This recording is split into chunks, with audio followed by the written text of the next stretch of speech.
Pojďme se podívat, jak si zadajete FT poukaz k pacientovi ve Fyzionu.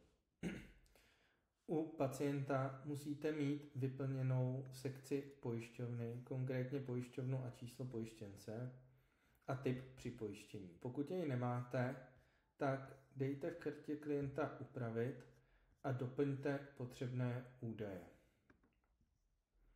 Pro vykazování na pojišťovny je opravdu nutné číslo pojištěnce a není nutné mít vyplněné rodné číslo. Toto je důležité zejména u cizinců, kteří nemají platné rodné číslo pro České republiky, ale mají číslo pojištěnce od své pojišťovny. Jakmile informace doplním, dám uložit a přejdu do záložky výkony.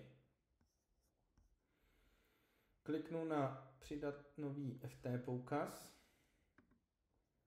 Zvolím nebo zadám nového žadatele. Vyplním datum vystavení FT poukazu a datum a diagnózu. Mohu si i nahrát fotku nebo sken FT poukazu pro účely archivování. Zvolím, zda jsou předepsané výkony nebo nejsou předepsané výkony.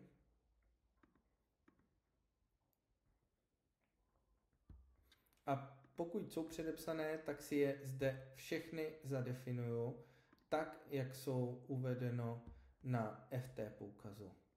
V podstatě zde celý FT poukaz přepisuju do systému.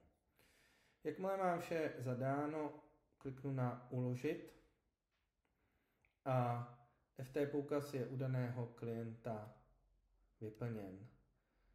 V další fázi bych mohl jednotlivé výkony v rámci dané návštěvy pacienta vykázat.